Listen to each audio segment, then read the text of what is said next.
Bueno, a mí me gustaría empezar diciendo que los gestaltistas estamos interesados en la manera en que se organiza la experiencia y que nuestra intervención está destinada a que la persona se dé cuenta de cómo la está organizando, que acentúa, que minimiza, que omite, que pone en primer plano, que pone en segundo plano, que lo que pone al principio de la narrativa, que pone en medio después, cosas así, ¿no? Y cuando hablamos de experiencia estamos hablando de lo que sentimos, de lo que pensamos, de lo que hacemos, de lo que recordamos, de lo que fantaseamos, o sea, toda esta gama que es la experiencia humana. Y todo está entrelazado. Obviamente, como las cosas se dan en el aquí y el ahora, entonces estamos interesados en que la persona amplíe la conciencia de cómo organiza su experiencia en el aquí y el ahora. A veces se realiza algún experimento para precisamente como apoyar a que la figura, que es la necesidad primordial, aparezca, y a veces esto se trabaja en la relación. Desde aquí, el trabajo de sueños se entiende. ¿Para qué aplicamos un trabajo de sueños? Bueno, porque la persona, al parecer, tiene una necesidad, un asunto pendiente que no lo ha podido traer a la conciencia con claridad, porque tal vez le resulta amenazante, aprendió a ignorarlo, se volvió experto en ignorarlo, y siempre que ignoramos las cosas importantes nos volvemos ansiosos y hacemos cosas luego para controlar la ansiedad.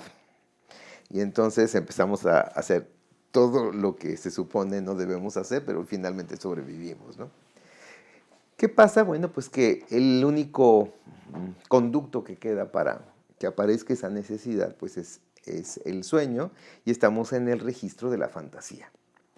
Entonces, en el trabajo de sueños lo que menos importa es la trama, lo que más importa son las sensaciones y sentimientos que aparecen a lo largo de la trama, y esto nos sirve de base para hacer una intervención que facilite ampliar la conciencia sobre cuál es esa necesidad, cuál es ese asunto pendiente, bajo el supuesto de que si lo haces consciente, y no es conciencia de la cabeza, es conciencia organísmica, integral. Si lo haces consciente, entonces es factible que se amplíen tus opciones y no caigas en los automatismos y en los hábitos emocionales que tanto restringen tu experiencia.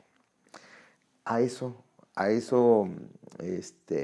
nos dedicamos los gestaltistas cuando trabajamos sueños. A mí en lo personal me gusta trabajar con esto porque me gusta el misterio. Me encanta el misterio. Entonces, cuando alguien me cuenta un sueño muy loco y veo que está muy inquieto y hasta muy preocupado, y yo me empiezo a preocupar por cómo lo voy a trabajar porque no tengo la menor idea, nunca tengo la menor idea de cómo trabajar un sueño. Y luego me voy impregnando de esa narrativa y entonces empiezo a proponer cosas, ejercicios, que van precisamente primero como volviendo algo concreto, eso que es fantasía, convertirlo en palabra y acción. O sea, cuando en el sueño tú logras que la persona haga o diga justamente lo que no dijo y lo que no hizo, en ese momento creo yo que el trabajo de sueño es un éxito. Pero sigue siendo misterioso, porque te cuentan la historia en otro idioma que ni ellos mismos conocen. Eso es lo que hacemos desde el trabajo gestaltico de sueños.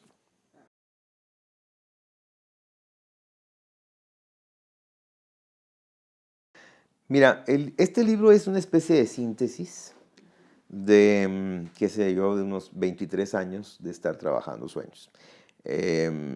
Fue originalmente mi tesis con la que obtuve mi grado de máster en orientación y facilitación de grupos con enfoque humanista. Lo publiqué en el 2014, y cuando digo síntesis, hablo de todo. de lo que me pasó cuando estaba haciendo este proyecto a nivel personal, lo que descubro en mí y veo cómo está impregnando la práctica y cómo esto puede ser también un tema del soñante y un tema del grupo. Es un texto orientado básicamente para terapeutas Gestalt, que ya saben cómo está la maroma, entre comillas. Ahí van a encontrar no solamente el típico esquema de Fritz Perls basado en la proyección, que no tengo objeción alguna en usarlo. Para mi gusto se queda corto con todas las cosas que se pueden hacer dentro del trabajo de sueños. Y van a encontrar 5 modelos más. Por ejemplo, el estructural simbólico, que es con cojines y que yo, en lo personal, lo recomiendo cuando en el sueño aparecen miembros de la familia. Y entonces se pone muy interesante la situación con ese modelo en esos casos. Si son psicólogos, pues es una buena introducción, un poco para que entiendan el enfoque y un poco para que se den cuenta de lo que se puede hacer con el trabajo de sueños. También para distinguir la manera en que interviene el psicoanálisis y la manera en que intervenimos nosotros, que es un enfoque no interpretativo al estilo del psicoanálisis, porque al final de cuentas siempre interpretamos desde nuestros propios esquemas gestálticos. Y creo que ahí pueden encontrar algunas conclusiones personales de lo que le está ocurriendo, lo que le puede estar ocurriendo a la persona en su entorno. Para mí el sueño tiene que ver con su vida tal y como la está viviendo ahorita. De hecho, todo lo que recordamos en este momento tiene que ver con cosas que están pasando ahorita y que se conectan con aquello, pero el entorno viene siendo un factor muy importante. Entonces, por ahí vamos a encontrar como diferentes maneras de relación entre el entorno y el organismo, el individuo, y como ciertos esquemas en donde, por ejemplo, si yo considero que el entorno es más poderoso que yo, es factible que en mis sueños yo experimente la vulnerabilidad desde algo que, una piedra que me cae, un vendaval que me arrastra, un viento que me sube hasta los cielos, ¿sí? O sea, el sueño al final de cuentas es una metáfora de cómo estamos viviendo la vida. Y la explicitamos, ¿no? Y la ponemos en el aquí y el ahora en la vida de la persona. Hay una clasificación de sueños desde este enfoque. Por ejemplo, hay 4 clases. Primero es el sueño ansiógeno, del que se derivan todos, esos son los que tenemos que trabajar. El sueño compensatorio, en donde todo es maravilloso, todo es bonito, todo es padre. La persona está feliz, excepto porque ahí hay un pequeño asunto que no sabe qué es, pero todo es maravilloso. Y entonces resulta de que este es un sueño ansiógeno también, pero muy, muy, muy, muy disfrazado. Están los sueños resolutivos, en donde tú tienes un problema, te duermes y viene la solución ahí. Y esos son maravillosos, tampoco se trabajan desde aquí. Y están los sueños premonitorios, que tampoco se trabajan. La gente a veces reporta que sueña y luego ocurre lo que soñó. Obviamente siempre en todos los talleres me dicen, ¿y los sueños premonitorios? Pues los sueños premonitorios, bien, gracias, ¿verdad? O sea, sí puede haber este tipo, yo no niego que pudiera haber este fenómeno, pero no son sueños trabajables. Y explicarlos, pues es entrarle un poco a la especulación, por no decir a la charlatanería. Entonces, de ahí vemos en los sueños ansiógenos que hay toda una subdivisión. Por ejemplo, los sueños de vergüenza. Generalmente tienen que ver con mirada. La gente te dice cosas como, por ejemplo, voy por una calle y voy desnudo y nadie me ve. O voy por una calle, estoy desnudo y temo que se den cuenta que estoy desnudo. Pero la cosa tiene que ver con exposición visual, por ejemplo. Bueno, creo que tienen bastante que entretener, es bastante entretenido. Por supuesto, hay un capítulo donde viene toda la fundamentación de la investigación. O sea, en qué me baso para generar todas estas cosas que pongo en el libro.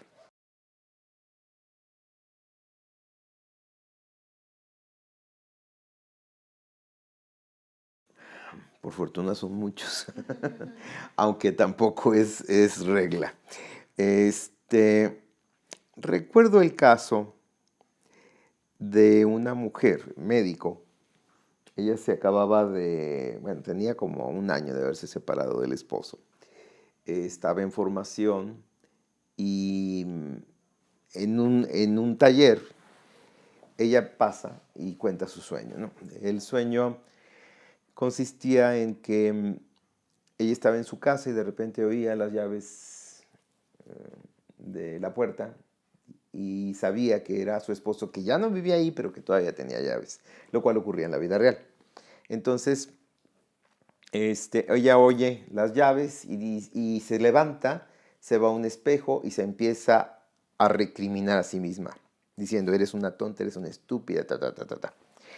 Bueno, no voy a entrar en pormenores del trabajo de sueños. Lo que sí recuerdo es que cuando concluyó el trabajo de sueños, ella estaba con una expresión muy, ¿cómo te diré? Pues muy diferente a cómo empezó. Había logrado en el transcurso del trabajo de sueños una explosión emocional importante, sacó lo que no había sacado, sacó e hizo lo que no había hecho.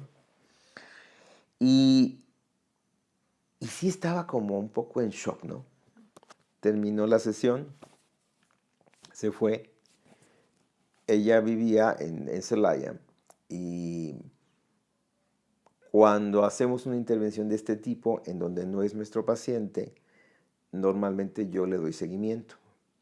Entonces, ¿por qué? Porque a veces eh, las secuelas de un trabajo de sueños pueden incluir somatizaciones, pueden incluir movimientos emocionales importantes y hay que dar el soporte o indicarle que tome terapia con alguien, ¿no? El chiste es que durante 3 semanas ella tuvo toda clase de síntomas. Primero, llegó a su casa, se sentía muy mal, le dolía la cabeza, tenía ganas de vomitar. Y, y como es médico, pues tomó el manómetro y se tomó la presión.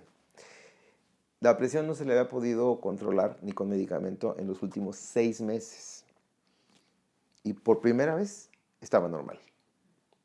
Entonces se sorprendió porque dice, a ver, ¿por qué me siento tan mal, pero mi presión está normal? Ella me habló que fueron 3 semanas aproximadamente de una lucha y de un desazón y bueno, no, que tiene que ver con el famoso impas, en donde ya la figura te golpeó la cara, pero como que no das el paso. Y después de 3 semanas, su vida cambió significativamente. En primer lugar, pues le prohibió al marido que volviera a entrar a la casa, ¿verdad? Tuvo la fuerza para hacerlo. Traía un sobrepeso como de 20 kilos y no se había puesto a dieta varias veces y fracasaba en su intento. Logró bajar 15 kilos. Aparte de eso, se cambió de ciudad, se fue a otro lugar, hizo otra vida. Yo no puedo decir que el trabajo de sueños es el único responsable de esto, pero sí puedo afirmar que fue un elemento importante en su proceso de resolución de duelo, porque al final de cuentas traía bastante enojo porque se había terminado una relación importante para ella. Lo recuerdo así como con mucha claridad porque como hubo somatización y después hubo cambios incluso de bajar de peso y todo esto, y además cambió, su expresión cambió y tuvo como la fuerza para reorientar su vida. Me encantaría decir que todos los 2 trabajos de sueños son así, no. Y creo que es un error pensar que un trabajo de sueños va a producir el gran cambio. A veces el trabajo de sueño puede tener un resultado aparentemente insignificante, pero con el paso del tiempo se desdobla, se va desdoblando y podemos rastrear que los cambios que ocurren después tienen que ver con esta toma de conciencia. Eso es un trabajo de sueños que yo recuerdo con mucha claridad, pero hay más.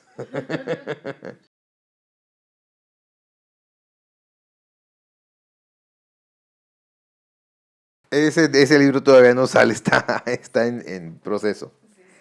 La inteligencia relacional viene siendo para mí una extensión de la inteligencia emocional. Creo que la inteligencia relacional incluye y amplía lo que es la inteligencia emocional.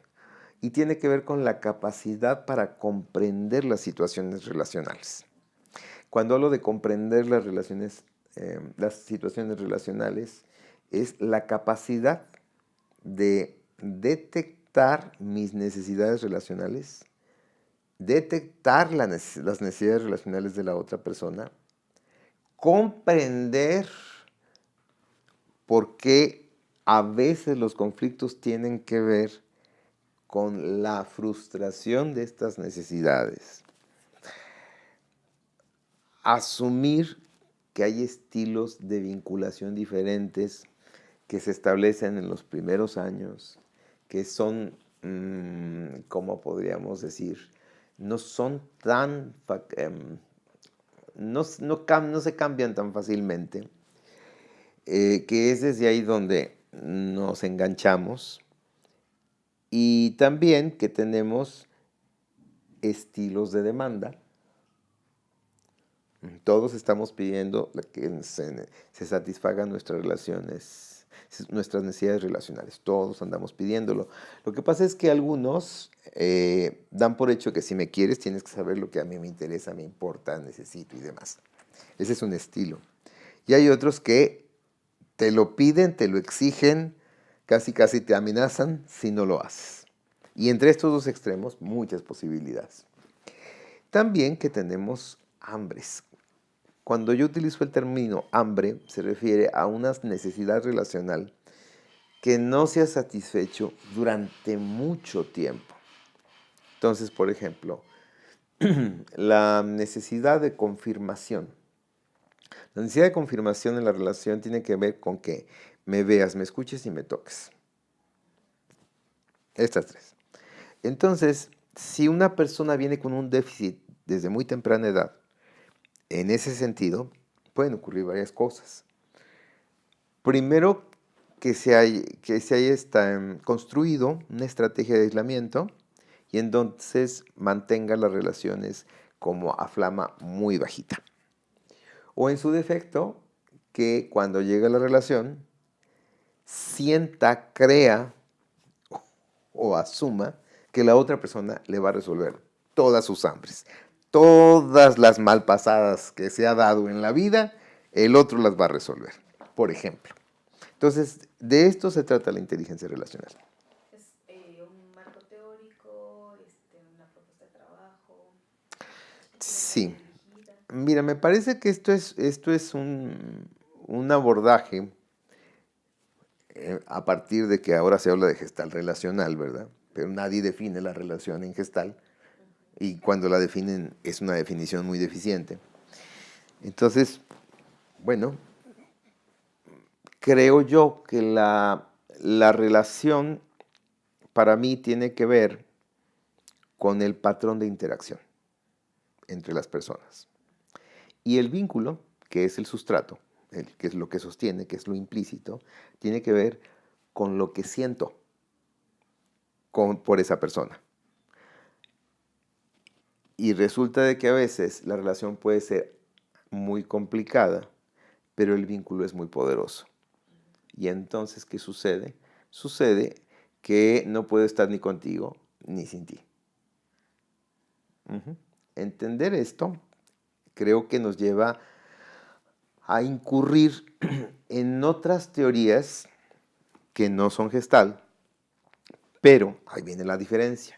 Como gestaltistas, le apostamos a que si trabajamos en la conciencia de estas necesidades relacionales en la persona, en su pareja, con sus hijos y demás, podemos apuntalar un despliegue de la experiencia de tal manera que la persona tenga opciones de cómo confirmar al otro y solicitar que se le confirme.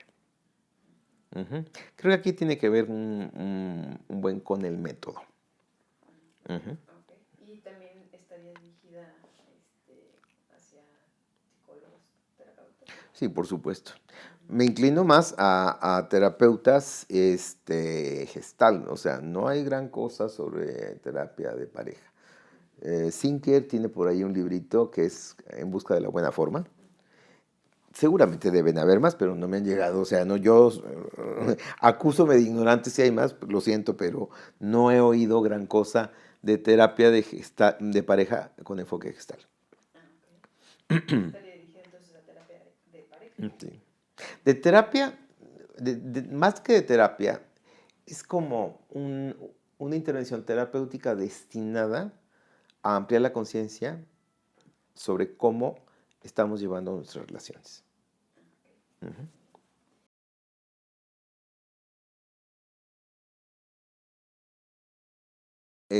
Esto es importante. Las reglas los criterios para ir a terapia es, tengo un problema, punto número 1, lo reconozco. Punto número 2, no soy capaz de resolverlo por mí mismo. Ya lo he intentado de muchas maneras y no hay cambio. Punto número 3, necesito ayuda de otra persona.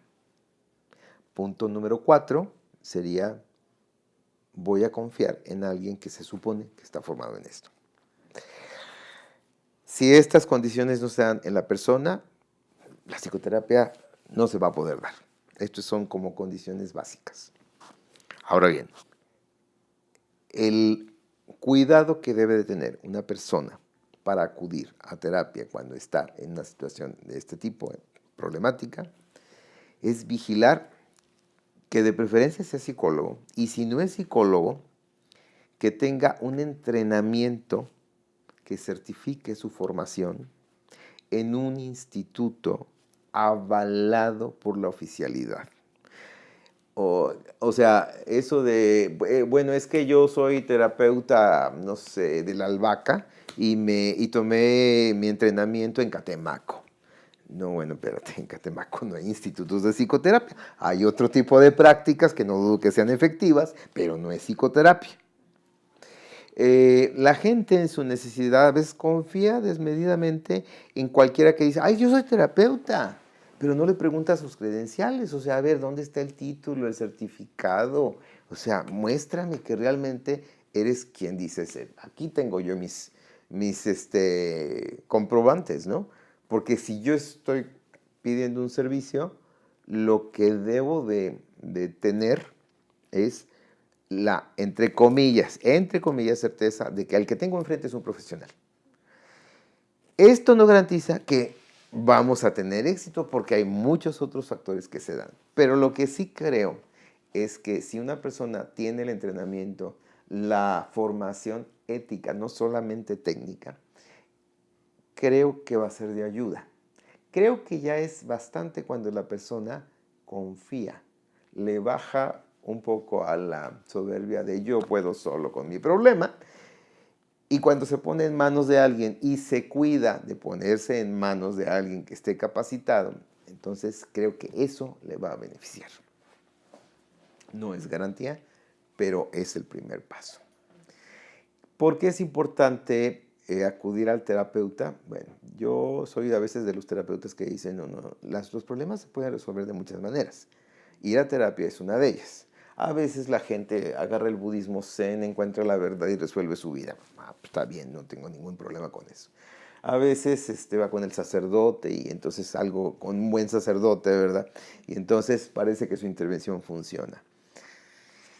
El asunto está en que desde mi perspectiva, el psicoterapeuta tiene como un rango, o debe tener un rango de posibilidades mayor para, no importa que sea musulmán, católico, ateo, etcétera, poder dar el soporte para que él, desde lo que ha sido su biografía, pueda avanzar.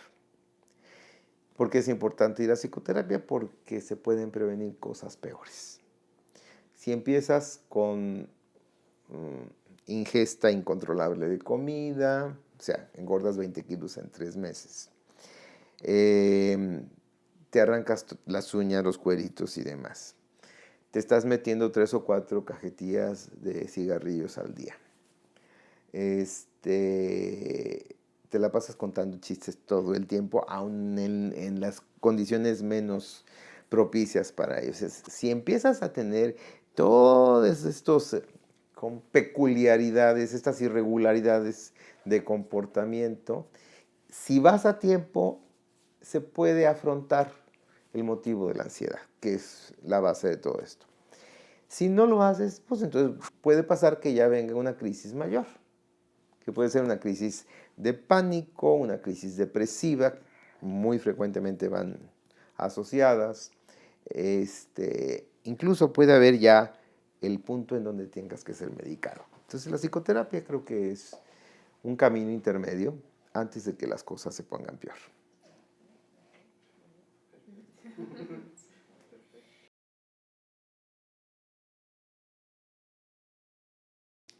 Cada vez estoy más convencido de que los seres humanos crecemos en comunidad, crecemos en grupo. El otro es alguien que de alguna manera me apoya a descubrirme y viceversa. Creo que los grandes problemas de la humanidad tienen que ver con la no conciencia de esto. Entonces desde aquí se declaran las guerras, desde aquí se cometen actos delictivos, desde aquí tenemos políticos corruptos que les vale madre lo que le pasa a un pueblo. Y me parece que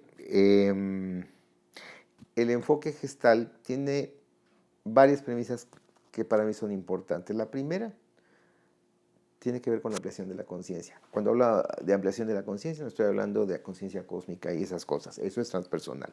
Es conciencia terrenal, conciencia de tu entorno, de tu vida, de lo que ha sido tu biografía. Le apuesta al desarrollo del potencial creativo. O sea, para nosotros la creatividad es un síntoma de salud.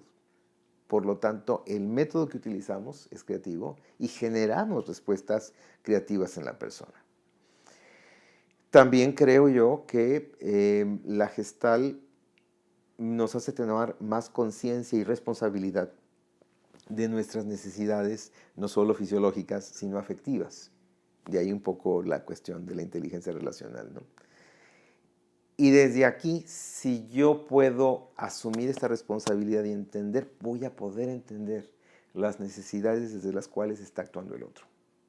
Y desde aquí podríamos pensar en una sociedad menos conflictiva, o bueno, no, estoy empleando mal el término, porque el conflicto siempre ayuda al crecimiento.